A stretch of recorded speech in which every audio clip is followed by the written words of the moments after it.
Find by integration the volume of the solid generated by revolving about x-axis, the region enclosed by y equal to e power minus 2x, y equal to 0, x is equal to 0 and x is equal to 1.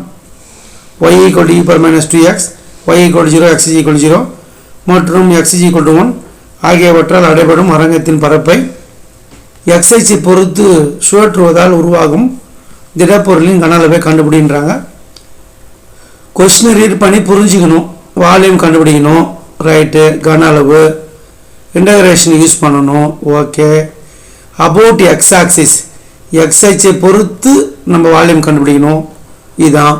அப்போ நம்ம என்ன பண்ண போகிறோம், solution கண்டுபிடிக்கிறதுக்கு, தீர்வு கண்டுபிடிக்கிறதுக்கு என்ன எழுத போகிறோம், கிவன் தரப்பட்டுள்ளவை, given curve y equal to e power minus 2x, y equal to 0, x is equal to 0, x is equal to 1. முக்கியமாக உங்களுக்கு ஒன்று நான் தெரியப்படுத்தணும். இப்போ இந்த நேரத்தில் என்னன்னா y equal to 0 அப்படின்னா என்ன, அதுனா எக்ஸ் ஆக்சிஸ்னு அர்த்தம்.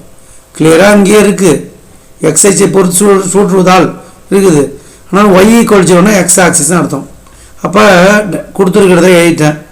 இதுக்கு டயக்ராம் ட்ரா பண்ணணும், அதை நம்ம தெரிஞ்சு வச்சுருக்கணும். டயக்ராம் ட்ரா பண்ணது எப்படி, ஒரு கர்வுக்கும் எப்படி ட்ரா பண்ணதுன்றதை நம்ம அதை ஒரு ப்ராக்டிஸ் பண்ணணும், இல்லைன்னா முடியாது.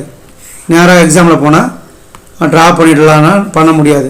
ஏற்கனவே அந்த கர்வை பற்றி தெரிஞ்சு எப்படி ட்ரா பண்ணலான்றது தெரிஞ்சிருந்தால் தான் இந்த மாடலில் கொடுத்தாலும் நம்மளால் ட்ரா பண்ணலாம்.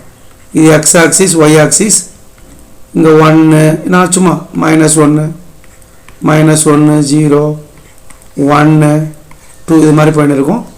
இப்போ y equal to e power -2x எப்படி இருக்கும் அப்படின்னா இந்த +1 வழியாக வந்து அப்படி போகும். ஓகே, இது மாதிரி போகாது, இருந்தாலும் தெளிவாக சொன்னோம்னா இதே மாதிரி போகும். ஓகே, இது எக்ஸ் ஆக்சிஸ். ஓகே, இப்போ இது ட்ரா பண்ணிட்டோம். சுழற்றுவதால், எக்ஸ் அச்சை பொறுத்து சுழற்றுவதால் solid generated by revolving about x axis, revolving about the x axis. Okay, அதே போல் இங்கேயும் வரும். சூப்பராக புரிஞ்சிடும்னு நினைக்கிறேன். Okay, good.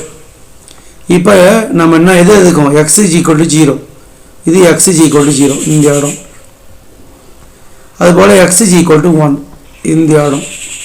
இவற்றால் அடைபடும் இதுக்குள்ள இதுதான் ஏரியா கண்டுபிடிக்க போகிறோம், சாரி வால்யூம் கண்டுபிடிக்க போகிறோம். எக்ஸ் இஸ் ஈக்குவல் டு 0, புரியுதா பாருங்கள், இது எக்ஸ் இஸ் ஈக்குவல் டு 0, இது எக்ஸ் இஸ் ஈக்குவல் டு 1. இதெல்லாம் ரஃப் பண்ணதான் ரஃப் பண்ணிடலாம், ஒன்றும் பிரச்சனை கிடையாது.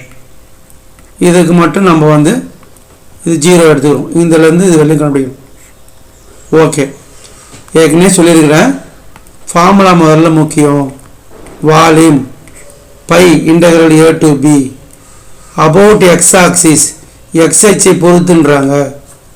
அப்போ y² dx ஃபார்முலா எதை தெரிஞ்சு போச்சு. ஸோ v வால்யூம் பைக்கு பை a to b அவங்களே கொடுத்துக்கிறாங்க. 0லேருந்து 1, 0 to 1ன்றாங்க. ஸோ அப்போ லிமிட்டு தெரிஞ்சு போச்சு, 0 to 1. அதுக்கப்புறம் நம்மளுக்கு என்ன தேவை, y² தேவை. கொஷின்லேயே இருக்கும், y equal to e power -2x. So அப்போ இது ஸ்கொயர் வேணும் அப்படின்னா e power -2x whole power 2, அப்போ e பவர் -4x தெரிஞ்சு போச்சு. y² e power -4x. So அங்கே எழுதுங்க e power -4x into dx.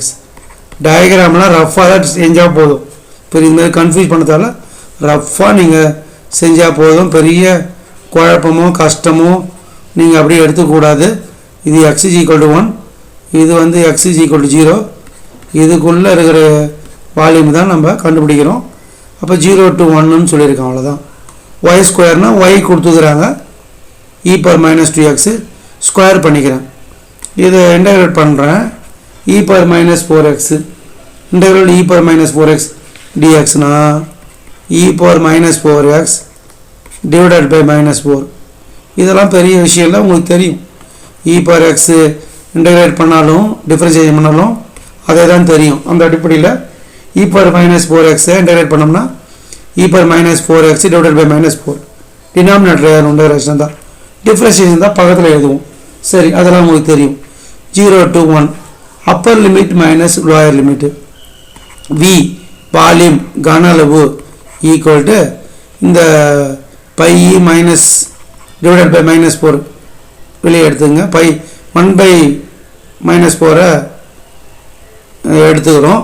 By minus 4 எழுதிட்டு அதுக்கப்புறம் இந்த 1 by minus 4 வெளியே எடுத்துடுறோம். அப்புறம் e power minus 4x மட்டும் வச்சுக்கிறோம். Appar limit minus lower limit 4 into minus 4 into 1 e power minus 4. அப்புறம் எக்ஸுக்கு 0 போட்டால் e power 0. By minus 4 e power minus 4x மட்டும் இருக்குது. Upper limit minus lower limit. எக்ஸுக்கு 1 போடணும், மைனஸ் போட்டு எக்ஸுக்கு 0 போடுங்க. v equal to pi minus 4 by minus 4 இல்லைன்னா எப்படி கூட எழுதலாம், உங்கள் இஷ்டம். அதுக்கப்புறம் e power minus 4 e power 0 1. So அப்போ நம்ம என்ன பண்ணலான்னா இது v equal to pi 4 minus உள்ளே எடுத்தோம்னா அது ப்ளஸ் 1 ஆகிடும். இங்கே e power minus 4 கிடைக்கும். வால்யூம் தெரிஞ்சு போச்சு பாருங்கள். v equal to pi 4 1 minus e power minus 4. ஒன்றும் இல்லைப்பா, டயக்ராம் ட்ரா பண்ணணும்பா, பண்ணிடலாம். அதுக்கப்புறம் ஃபார்முலா எழுதுகிறோம். வால்யூம் எக்ஸ் ஆக்சிஸுக்கு ஃபார்முலா y ஸ்கொயரு, y கொடுத்துருப்பாங்க, அது ஸ்கொயர் பண்ணிக்கிறோம். அதுக்கப்புறம் integral e power minus 4x dx இதை இன்டெக்ரேஷன் பண்ணணும். அதுக்கப்புறம் லிமிட் அப்ளை பண்ணணும். அவ்வளோதான். தேங்க்யூ.